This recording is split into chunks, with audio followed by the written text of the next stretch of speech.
This podcast is a collaboration between Costard and Touchstone Productions and the Dads from the Crypt podcast. Confessions of a Tooth Fairy. Do you remember your first time, Perusa? You left a tooth. Nobody wants a tooth. I remember, but now I know. You take the tooth and you leave the money. Because kids like the money.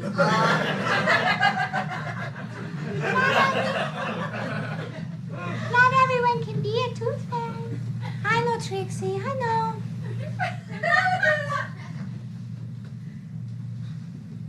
Sometimes I keep the money.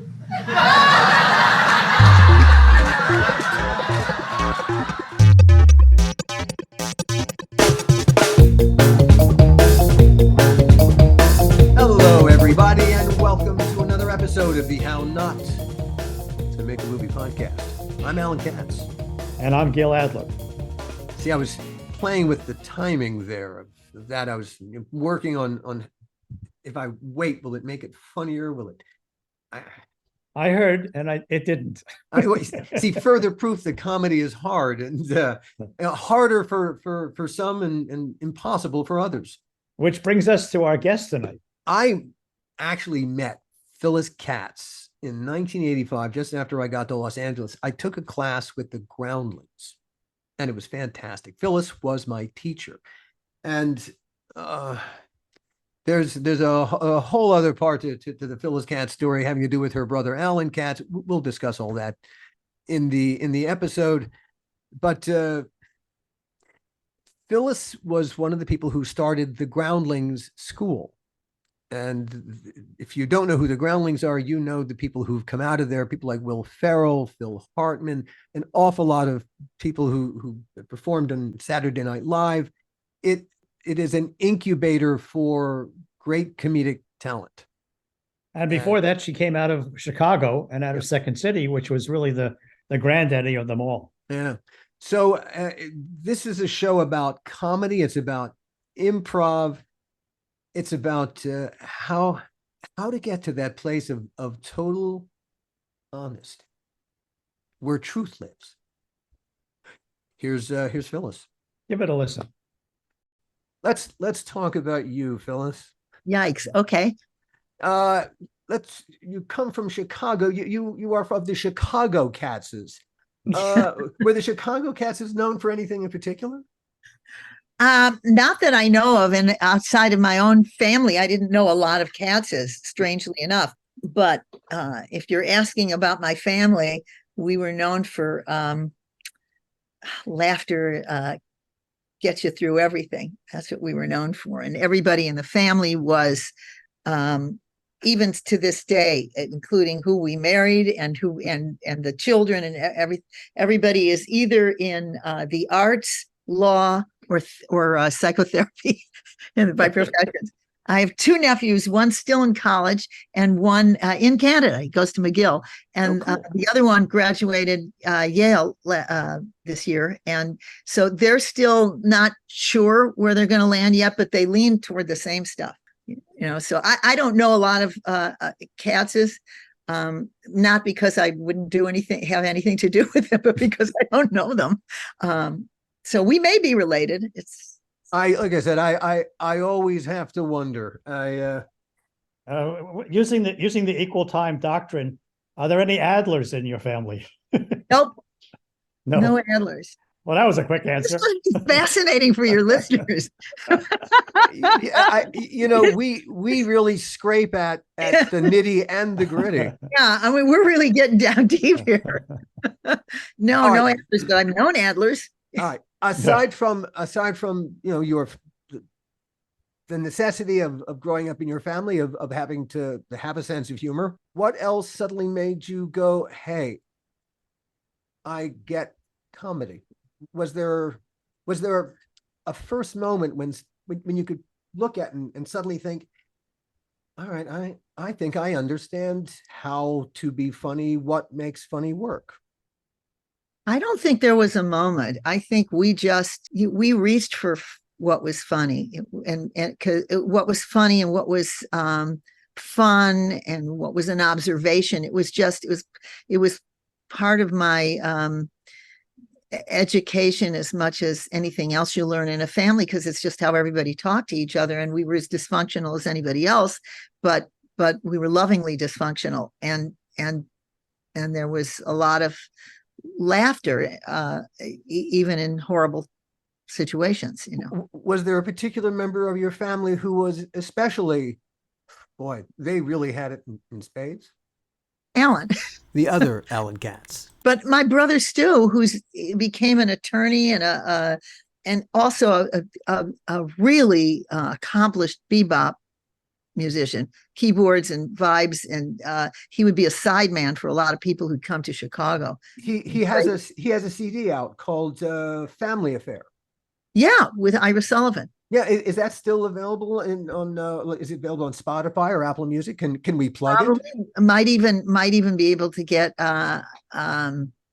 it through Amazon. I'm not even sure, but yeah, he's pretty accomplished, but really funny. And my dad was a vaudevillian, for real. An actual vaudevillian. Oh, well, hey, well, why didn't you say so? Well, that explains a ton.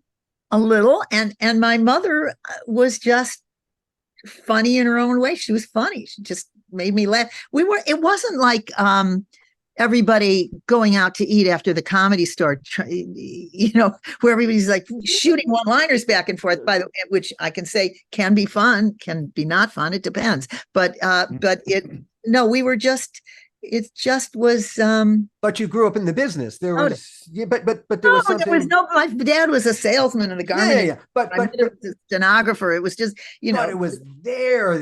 That was there in his past. It was in his blood. Yeah. That need to. Yeah. The ability to get out there and hey. He was a song and dance man. Between that and the guy who goes out and tells jokes, these are the bravest people on the planet. Yeah.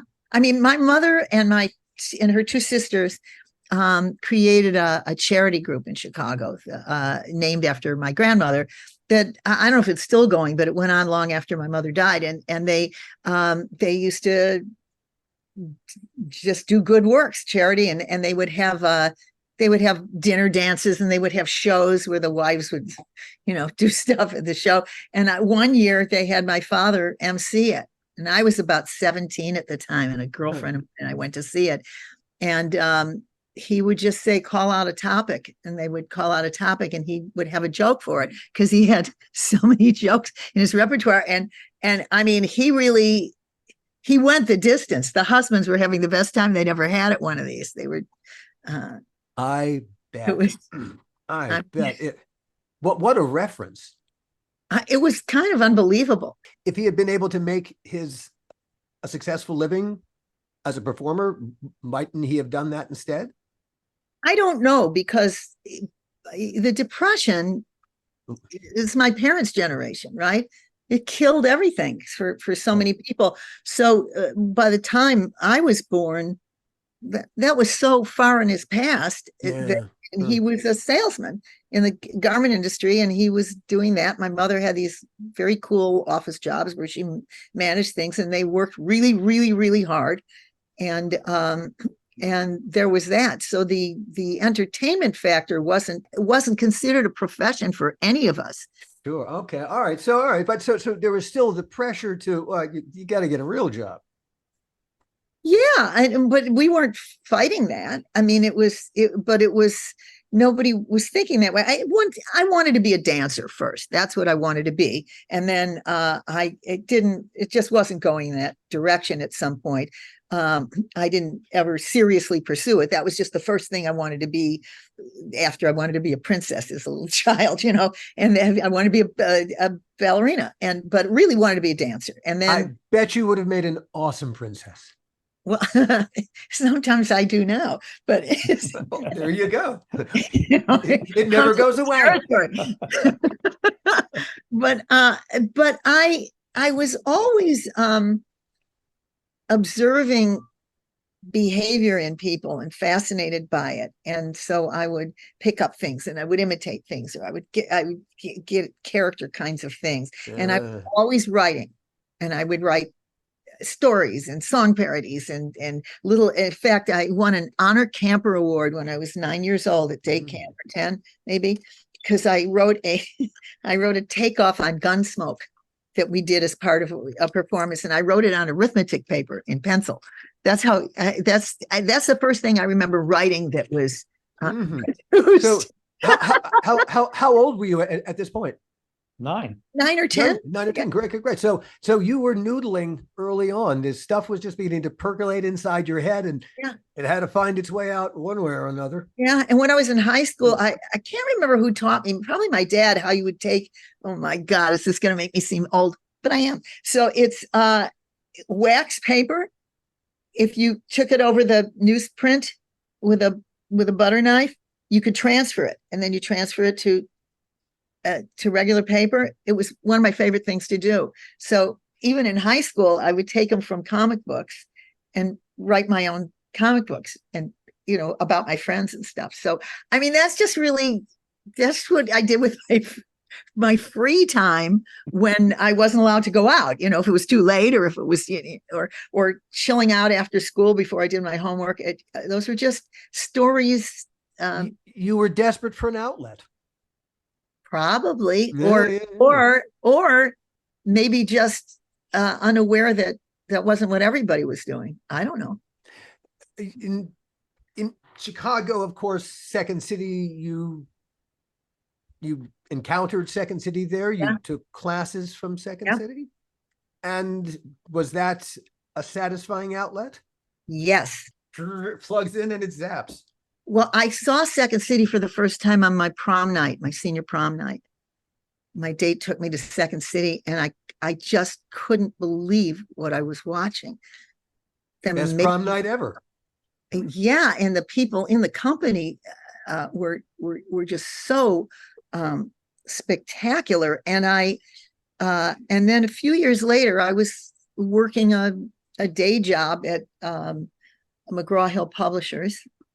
I was an editorial assistant and then an assistant editor or something like that. It's, sounds bigger than it was. And I went over to Second City because they did written material too, to see if they, I was so sophisticated, if they would be interested in buying any song parodies. So I walked in there, and Joe Flaherty, remember Joe Flaherty? Sure.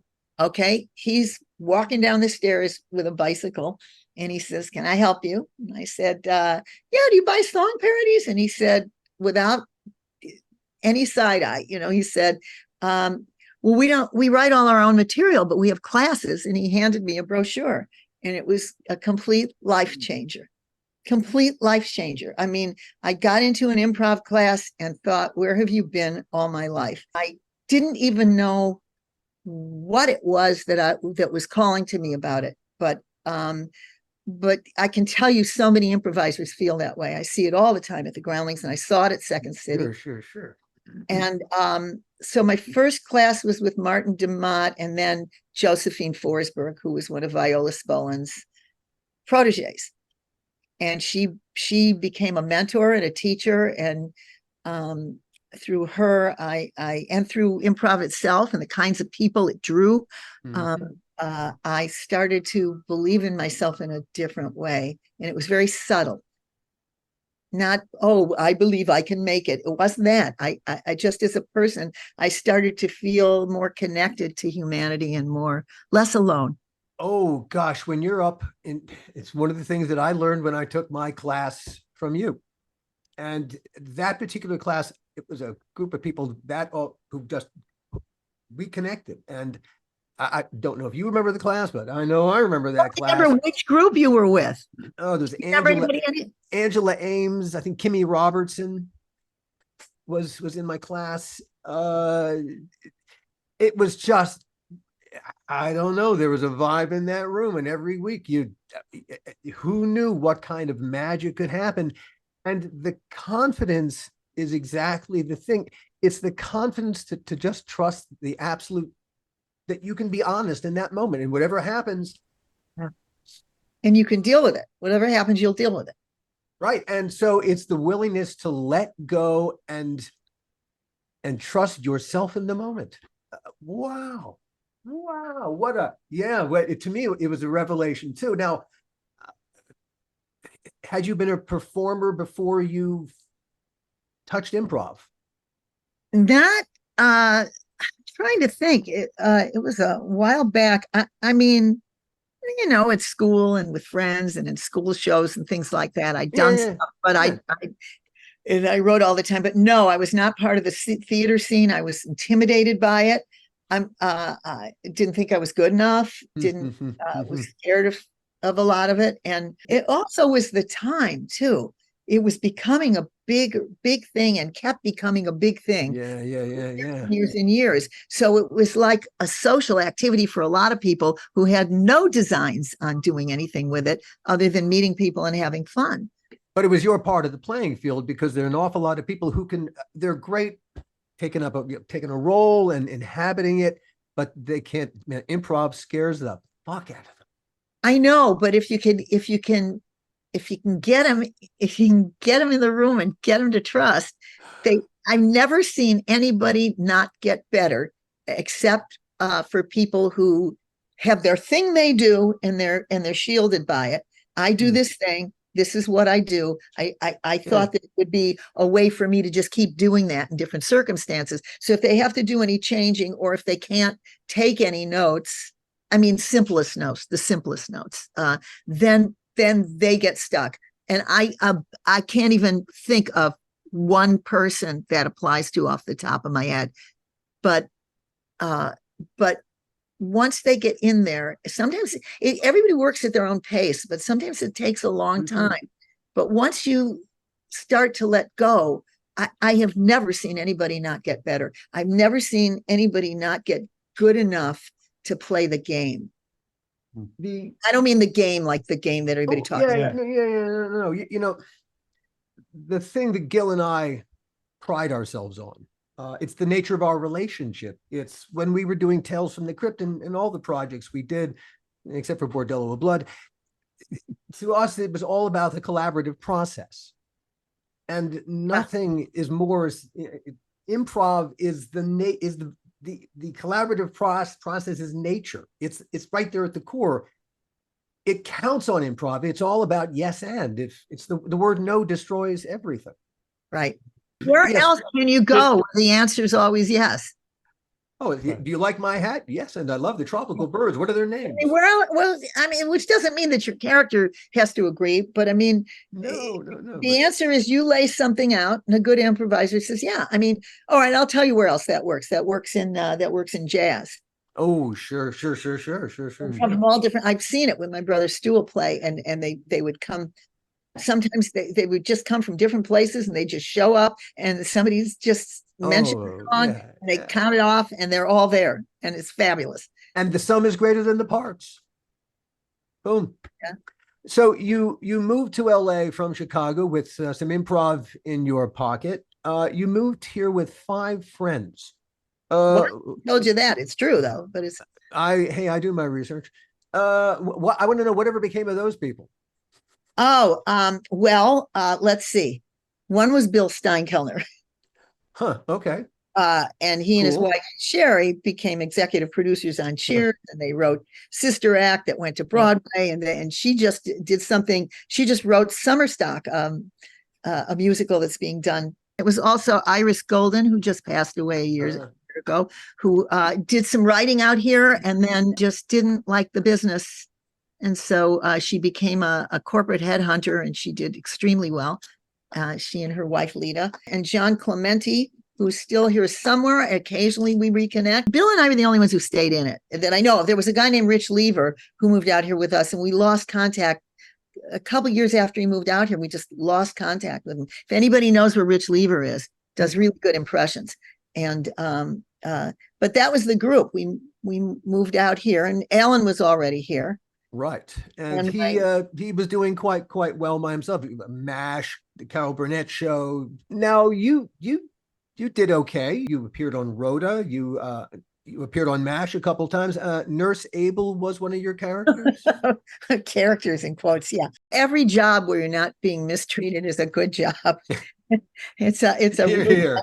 it's a really nice thing to get hired. You had other credits, like you appeared on The White Shadow, ER, great credit. Webster, Cheers, Frasier, Strong Medicine, Reno 911, and you were the lead on a show that I remember called Sherman Oaks, which was Yeah, I was episodes I saw. it was kind of an ensemble thing, Yeah. but yeah, and I'm still friends with a lot of those people. That was That's a good really show. fun. It was really fun. You also did a lot of work on FX's Son of the Beach.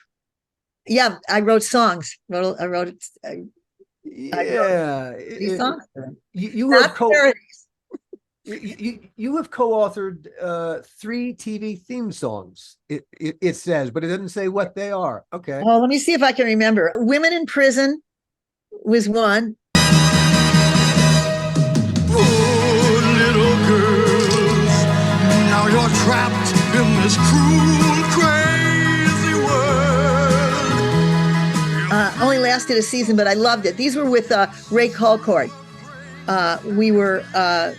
We did a lot of writing together, and he did over like 700 TV and film scores and things like that. And we wrote the theme for Project Literacy together. But we wrote Women in Prison, and he had produced it. It was it had somebody who was a Tom Jones sound-alike to do the theme. It was really wonderful. What was the other one? I think Best Friends was another one. How can I not remember them? Scorch.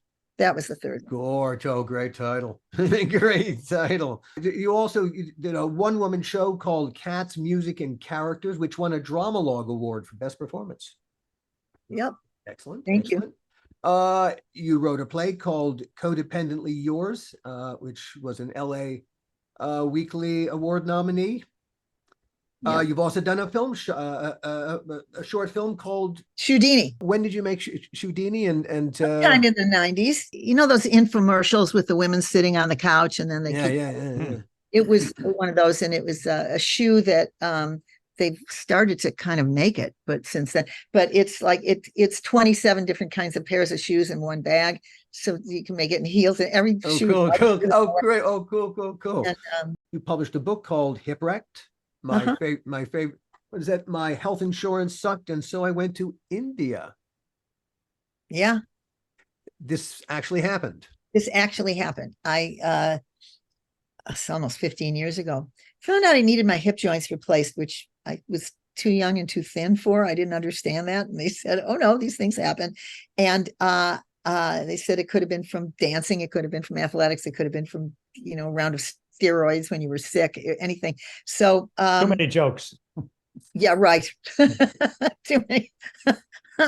Anyhow, they said, yeah, you have to have this done. My health insurance was horrible. And I didn't know it was horrible until I needed that. And Until you needed health care. until I needed health care.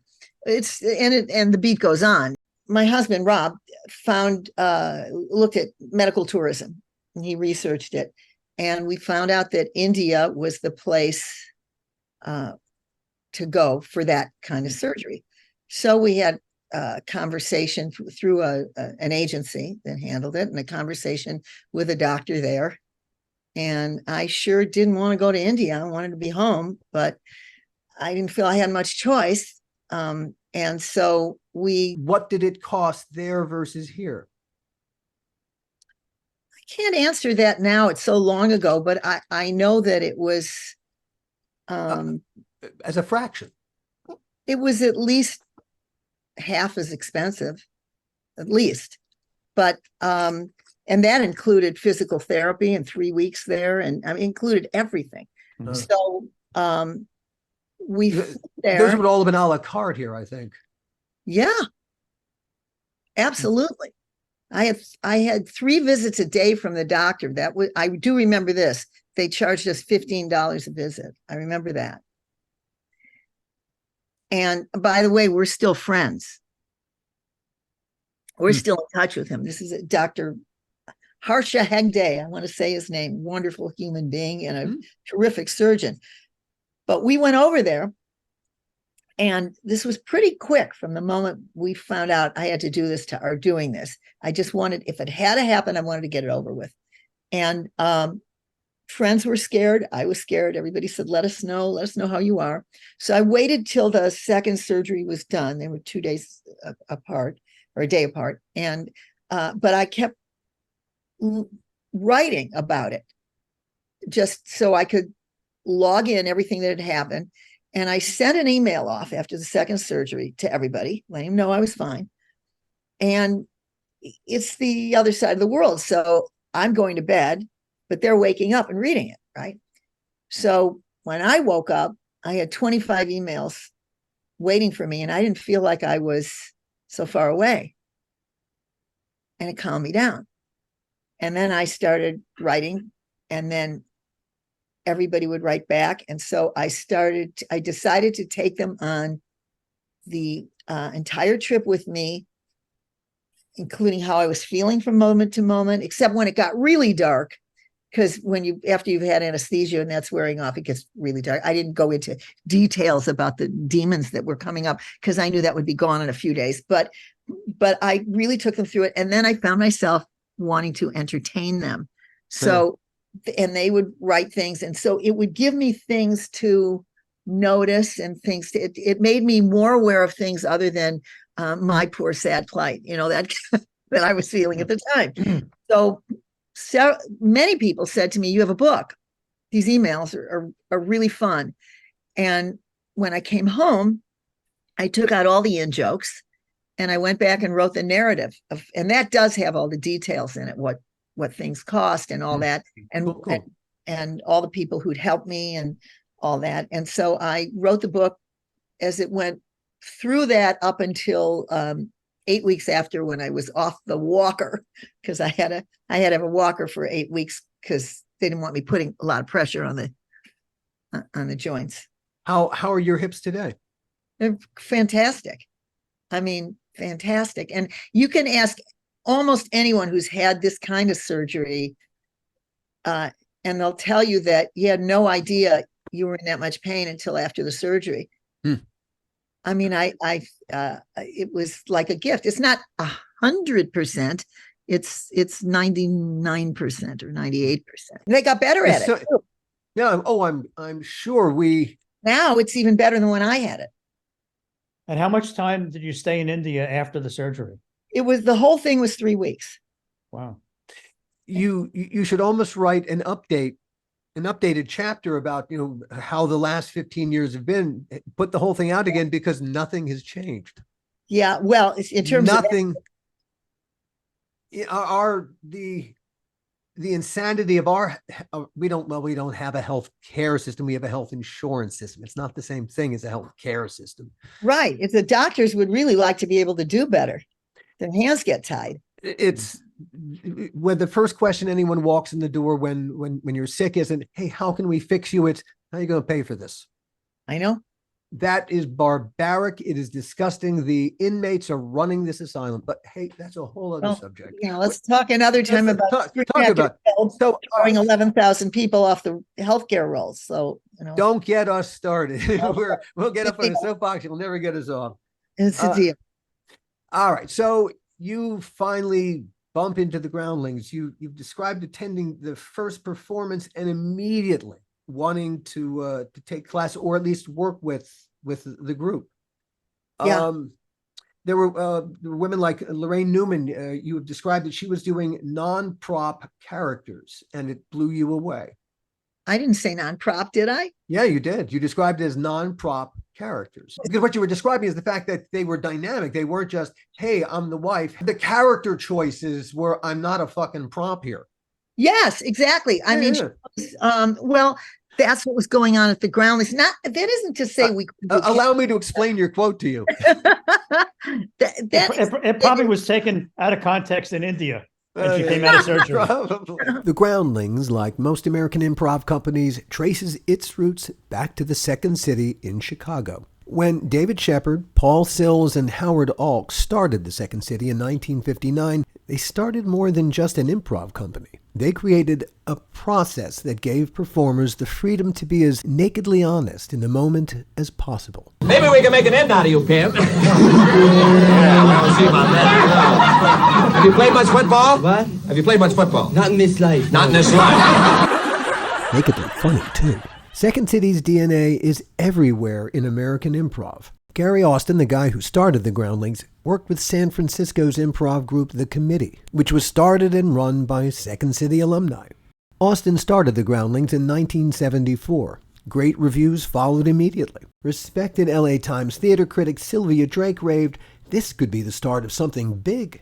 The entertainment business got it immediately. Lily Tomlin and Lorne Michaels became audience regulars. Tomlin hired several Groundlings for Lily, her 1975 Emmy Award-winning ABC special, which Lorne Michaels produced. He then created SNL and hired Groundling Lorraine Newman for the show's first cast. She wouldn't be the last Groundling to work there. By the way, Lorne Michaels invited Gary Austin to join that first SNL cast. Austin said no. He wanted to stay with the Groundlings. But Lorraine just kept doing character after character, and that's where I came from in my heart. And I thought, oh God, I want to be here. And they were so much fun. And I was with Bill Steinkellner there, and we went in. One of the other people, John Clementi in the group, had seen them first and said, "You've got to see this group." So we went to see it, and there are more people on stage than in the audience. It's a really tiny theater, the Oxford. And so we approached Gary Austin afterwards and said, "This is fantastic. Do you have classes?"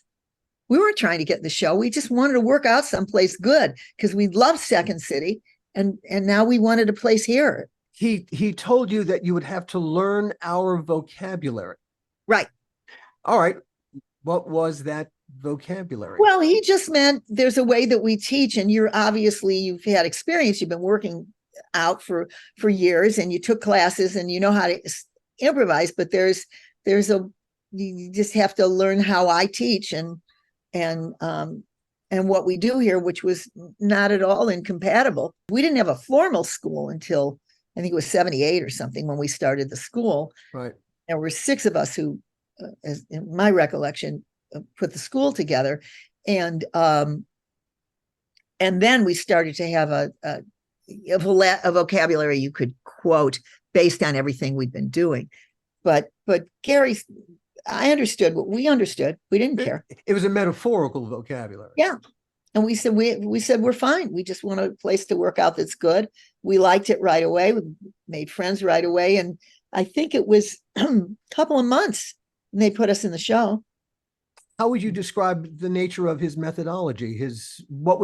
All right. So as you approach a character, what do you look at first in order to define the character? Well, in those days, it was experimental and exploratory constantly. It was never, okay, here's the exercise we do first, and then you always do that. You do that. Mm-hmm. Gary would just throw us up there and try different things. But the thing about Gary that stood out for me is you didn't have to entertain him. Once you were part of the group, he was really interested in what you were doing. So you could be in a slump, and I could see him staring and watching and taking in what I was doing, and deciding what to do next and what to have us try next. And so he was really interested in where it took you. And he could let a scene go on so long that people just wanted to go home. And this is in class. It's because he was interested in what was coming out more than, oh, here's the entertainment value. Here's where it should end. Here's where everybody be comfortable. So that was really good for me in those days. Well, certainly that's got to do great things for your confidence because you're not being judged on the immediate. It's not Right. about the joke. You're obviously, so if you're not mining for the joke, all right, then you got to be mining for something more substantive than just some fucking joke. You got to Right. be We mining were for never looking the for a character. Yeah. That was never what it was. Obviously, we wanted to be funny. We were and that was never discussed. We're looking for the joke. And by the way, I don't look down on jokes, but there's a place for them. And there's, and, Mhm. I think jokes are fantastic, and it's hard to write a really great joke, I think. It's I'm not, craft. I'm not a joke writer. And, but I think that, when some jokes come out of a character behavior and character just point of view and discovery, that, that in an improv is a different thing. So, it lands as a joke, but But it's different it- presentation. And it is almost always so situational. It has to do with the little world that has been created inside the improv. And it's happening in the moment. That's the difference. Because if there's a lot of stuff, there are a lot of improvs that are fantastic. And if you write the scene out, it's great. And there are a lot that if you write the scene out, you could never get it produced anywhere. It doesn't have the right rhythm, and it doesn't sustain, but everything's its own thing. But improv can, I mean, there's long form improv that's fantastic, where something can go on a long time and you don't ever get tired of it. It's just wonderful, but it's just a different presentation, and that's it. When the LA Times theater critic Sylvia Drake, when she first saw the Groundlings, she wrote a rave review, which she said, this could be the start of something big. Yeah, Is that what was she, is before what me. she wrote. Yeah, I got there after there, but they had that review after that, but they had that review up on the wall for a long time. When you look at, again, the people who have come out of there, performers who are succeeding all over the place. Jim Cashman, he's plays Jamie in the Progressive commercials, which Right. I think that's a fantastic little world that they've created. It is. And Stephanie Courtney, of course, she plays Flo in the Progressive commercials. Right. But that world comes to life because of their improv background. They brought a whole odd world to life, and damned if the advertising agency didn't go right along with them. Well, that's the whole point. They let them do it. Yeah. They trusted them and they let them do it, and it turned out to be very successful for them. The cavalcade continues. Will Ferrell, Will Forte, Heidi Gardner, Kathy Griffin, Phil Hartman, Melissa McCarthy, Cassandra Peterson, Maya Rudolph, Kristen Wiig. All members of the main company. Now, to get into the main company, you had to pass through several curtains of fire. Not in the beginning. You said when you got into the Groundlings, you filled out An application. An application. See the jaws that have dropped when I've told that to people. Yeah. But it was a different time, and we'd had a lot of experience, and Gary just wanted a big family of people doing this stuff. And Tom Maxwell was our other director. When I auditioned to get into the classes, and I took two, I know that at that point, I think there was already the whole structure where, all right, here's the obstacle course you got to run. And at every point, there are people shooting at you, and man, 1,000 different ways to die. And each of them are horrible. And yeah, you'll get 3 shots at this. And if you don't make this, hey, and then if you get into the Sunday company, you're not going to live there forever, pal. You got, tick, tick, tick. And if you get into the main company, get the fuck out of here. As I sat there in 1985 staring at, wait, I really like this, but in order to break into this, I confess I wilted. Well, it's the longest running audition, and it should be a place to learn improv and have fun. I don't know how much I want to say this on a podcast, but I have a political difference. I don't think we should cut people, but I'm in the minority. But the thing is, unless there are personality problems, however, they cannot take everybody in. That's just not how it works. You can't hire everybody. And it's definitely, by the end, it's a subjective casting call. That's true. It's like, what do we need in the company? Who feels like, who are you dying to write with? And it doesn't mean somebody else isn't talented, and even people in the company don't always agree on who didn't make it. They vote, and that's that's how it works. And I can't stand the heartbreak aspect of it, but as schools go, it's a great school, and it's a great atmosphere of creativity for most of us. And the truth of the matter is, this is a hard business. If you're taking Groundlings classes because you aspire to be a groundling, and because that is a fantastic launching pad, then, well, yeah, that there's rigor is not a terrible thing. It won't make you worse. It will only make you better. And even if you don't succeed here, everything you learn here is going to service you 1,000 different ways, 1,000 different places. I don't think anyone walks. Yeah, it's a challenge to your feelings. And yes, of course, look, nobody likes any form of rejection. And it's not even really about if you don't succeed here, what? It's like, to me, everything in life is analogous to dating. You just weren't a match on both sides. And if the sooner I could have seen that before I met my husband, the more fun I would have had. Maybe the earlier I'd have met my husband, I don't know. But the thing is, all the times that my heart was breaking, and then I look back and say, that never would have worked out. What was I thinking? I just so desperately wanted, that wasn't like the right match for me. And so I'm not saying people could say I never could have gotten in, but I mean, there are people who didn't get in who are really successful and magnificent. And I don't want to say their names here because I don't know if they want people to know they tried to get in and didn't. But in one case, somebody said to me, I can understand now why I didn't get in, because the kind of stuff I do just wasn't going to be, the kind of stuff I write wasn't going to be part of a show that looked like that. It's just too odd in my own way. And yet I'm talking about stuff that's really successful. So it's look, the reason that I didn't continue was because the thing that the second instructor kept hitting me for, and she was right, was I kept writing. Yeah. Rather than being in the moment, I was scripting it in my head, and she was right. And so and that was happening for a bunch of other reasons. And so unless I could lick that, yeah, she was absolutely right. My improv I was not nearly as good in the second class as I was in that first class, because I was never as in the moment as I needed to be. Right. You take it for what it's going to help you with. And you move on.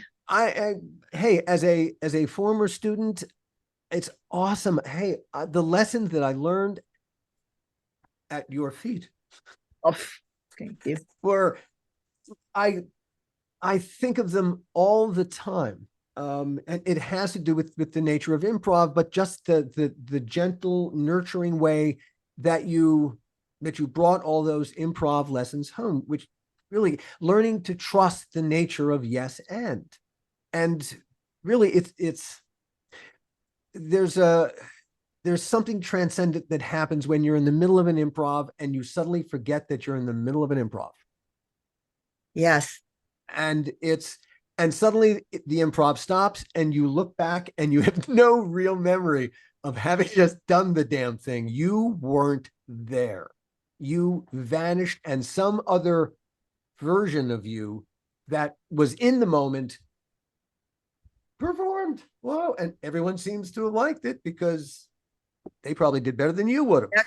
That's exactly right. I mean, that was my first experience at Second City, where I had that moment. I was in a scene. I was in the middle of a scene, and all of a sudden people were laughing, and it startled me out of the scene. I don't know what I said, but I remember that moment. I remember that moment, and it was powerful. And every time I see somebody have it, it's thrilling. Yeah. I had somebody in a musical improv class I taught where at one point I saw it click in.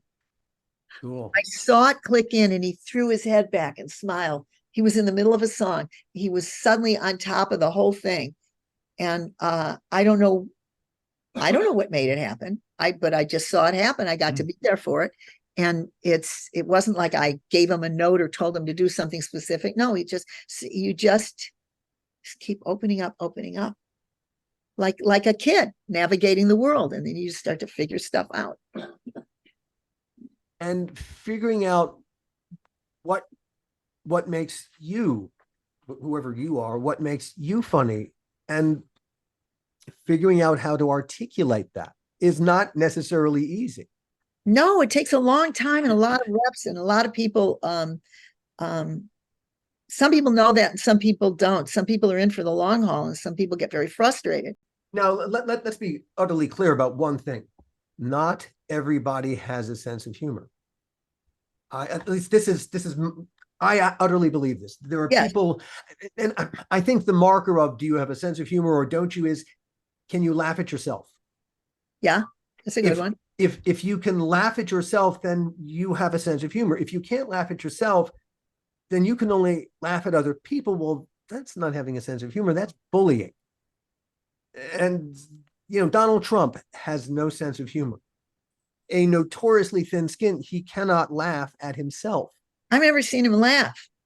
Oh, he laughs, but it's the schoolyard bully. It's the cruelest laugh. That's why you've never connected it to a laugh, because as you understand laughter, that's not laughter. It's like a jackal braying.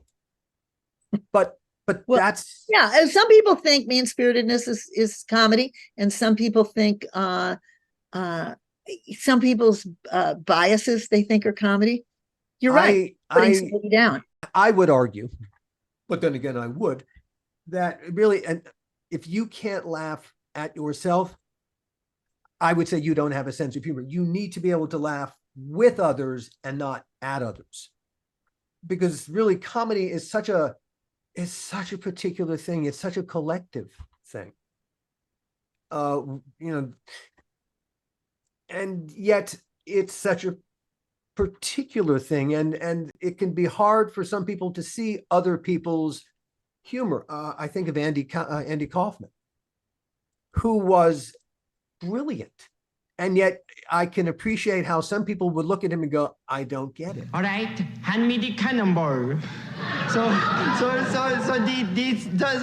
second boy he say, I thought you had them. Wait. So listen.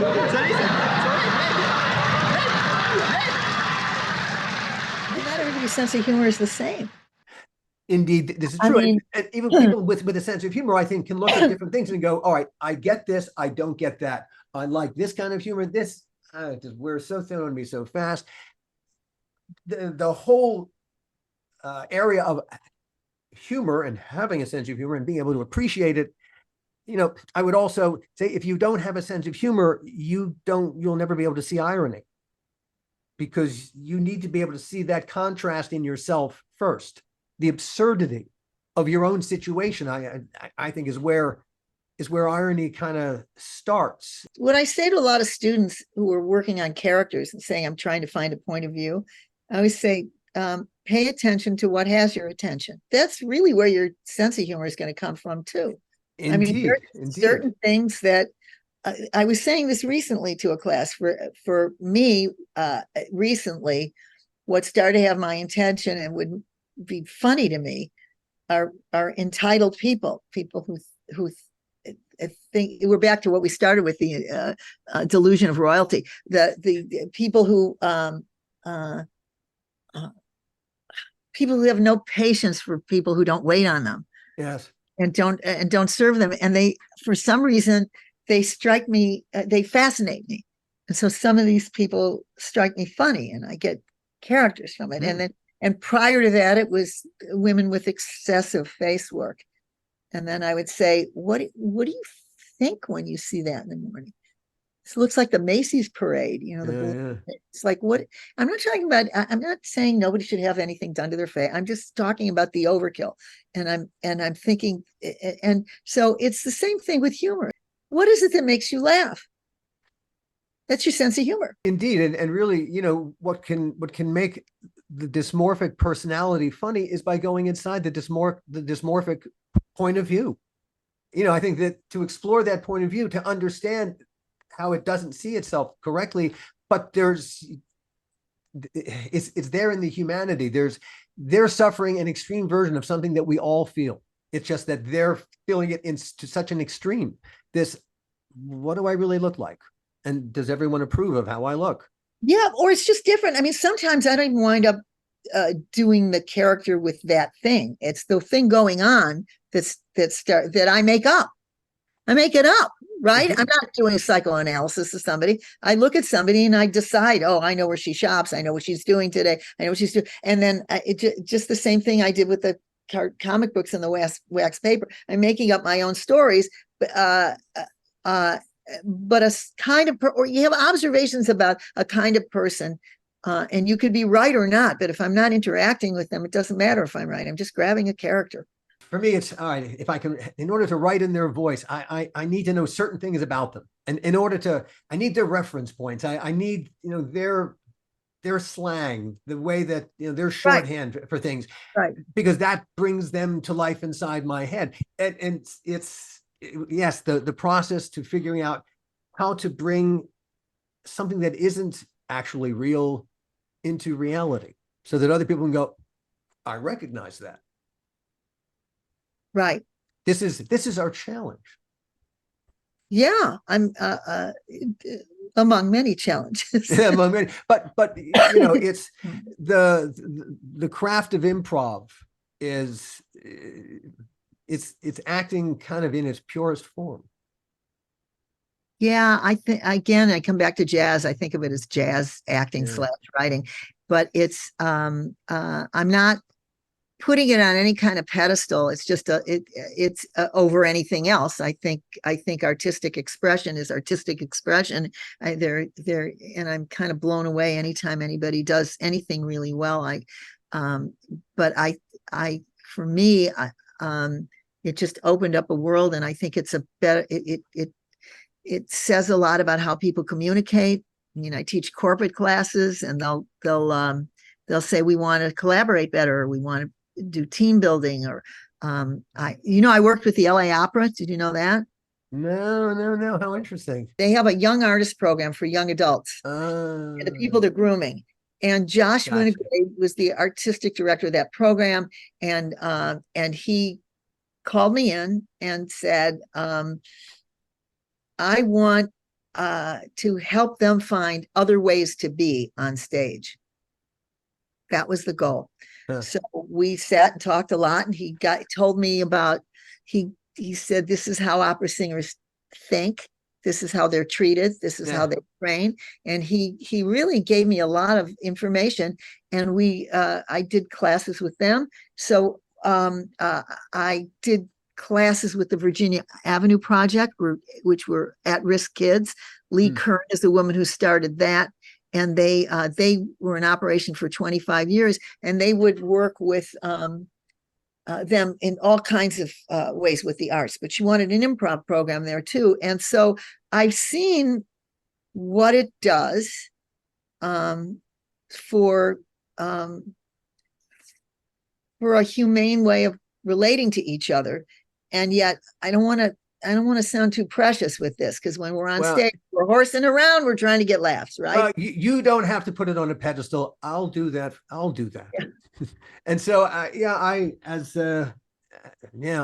think improv is I'm grateful that I took classes in improv. I'm always in awe of great improv performers. And Gil and I are just so grateful that you sat down with us today to thank you for asking me to have this conversation. It was great to catch up. Yeah, and thanks for remembering me. Even that was a long time ago, wasn't it? I have I've told the story about myself in that class simply because, well, there's your brother again. And before we go on, yes, I need your brother's phone, his vital statistics. I'm tracking him down. That's one of my next conversations. Turn the recorder off. I'll give it to you. Oh yeah. Oh, damn. And we're going to dox him all over the place. And I must say, I'm really happy that he took the improv classes with you, because when we first started writing, we acted everything out. It's the two of us and then we would beat each other over the head, changing it and fixing it and making it, this isn't scary enough, or this isn't funny enough, or this wasn't ironic enough. And it was all about, if you remember, Alan, we would at the desk, we would just act everything out. Oh, yeah. No. Improv got under my skin and got under our skin. And I think it really played a very significant part in the nature of our creative relationship and how we were able to do what we did. And I think we brought a lot of that improv spirit to Tales from the Crypt when we took over that show. Yeah. So it's all your fault, Phyllis. Well, I'm glad. I like to take the blame for something. Something fun. So I say thank you and thank you everyone for listening in. We'll see you next time. The How Not to Make a Movie podcast is executive produced by me, Alan Katz, by Gil Adler, and by Jason Stein. Our artwork was done by the amazing Jody Webster, and Jason Jody, along with Mando, are all the hosts of the fun and informative Dads from the Crypt podcast. Follow them for what my old pal the Crypt Keeper would have called terrific Crypt content.